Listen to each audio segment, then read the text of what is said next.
Mas may bibida pa ng bansa ang mga produktong gawang Pinoy. Ito'y dahil mas magiging accessible na din ito kahit online.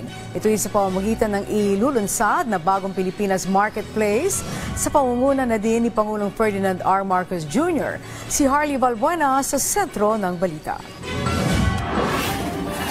Bumisita mismo si President Ferdinand R. Marcos Jr. sa National Food Fair ng Department of Trade and Industry sa SM Mega Mall sa Mandaluyong City.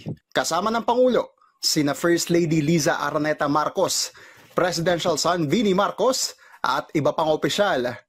Layunin ng event, napalakasin ang micro, small, and medium enterprises na nagbebenta ng mga pagkaing Pinoy. Magbubukas ito ng maraming oportunidad at magbibigay daan sa pagpasok ng karagdagang investment sa Pilipinas. Such initiatives and support stands as essential pillars in ensuring that our MSMEs remain competitive in an ever-changing market.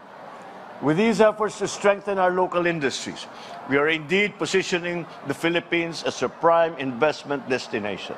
Pinangunahan din ng Pangulo ang paglulunsad sa bagong Pilipinas Marketplace na magsisilbing online platform para sa produktong Pilipino. It is an initiative set to become a robust business-to-business e-commerce platform that will highlight the products and services that are proudly Filipino. Hindi simpleng food exhibit ang National Food Fair.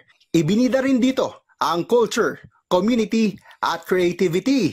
We are also opening opportunities for our food entrepreneurs, our communities, and of course, our heritage. Nakiisa sa National Food Fair ang nasa 250 Pinoy food-based MSMEs na mula sa iba't ibang lalawigan. Dinaluhan din ito ng iba't ibang personalidad.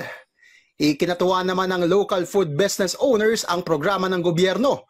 Umaasa silang mas lalawak pa ang market ng kanilang mga produkto. Malaking tulong sir sa feature sa National Food Fair para mas lalong mag-feature pa yung mga products na yung mga local products. It will be up for us and also to other MSMEs just like us.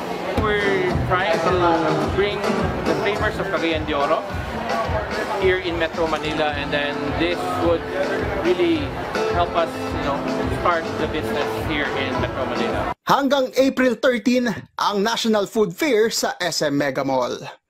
Harley Valbuena para sa Pambansang TV sa Bagong Pilipinas.